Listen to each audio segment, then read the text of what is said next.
This couple has been fighting the bill for a year, so I asked them to put together the documentation.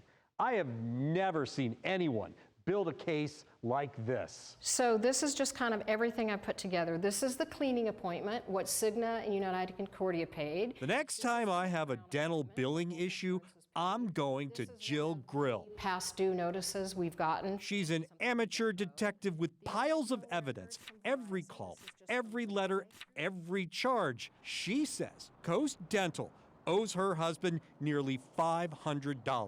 And when I started getting into it, it was like being in a dental insurance escape room. And I like puzzles, so I was just following this paper trail, and it went here and it went here, and it always came up with, this is just wrong. Their billing system is really horrendous, and there's no customer service. Kevin Grill went in last March for a crown and then in July for a cleaning. Jill claims Coast overcharged her husband and mixed up the claims with his primary and secondary insurance. So we were billed and paid $419.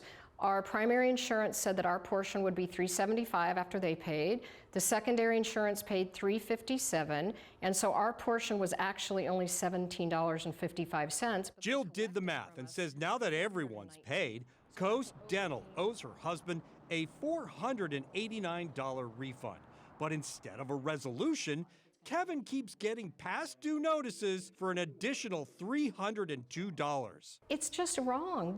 They're doing this to me, and who else have they done it to? Jill got a lawyer to write a demand letter, and she filed a complaint with Georgia's Consumer Protection Division.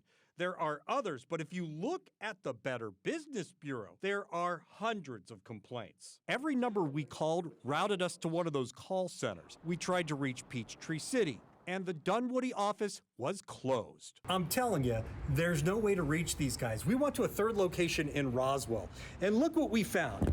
Absolutely nothing. We gave it one last shot in Buckhead, where an employee connected us to corporate, and they disconnected us. So wait, you're saying that you won't speak to me and that the only way to speak to you is to go back through the call center? And that's about as far as we got. They can't do this to people. Jill says she'll keep grilling away until she gets her husband a refund. And as for Kevin, Where are you going to go next? I'm going to her dentist. Yes. If your healthcare provider wants a large payment up front, don't pay it until you get on the phone and call your provider and confirm it's the correct amount. You also want to get all charges in writing before you have a dental or a medical procedure.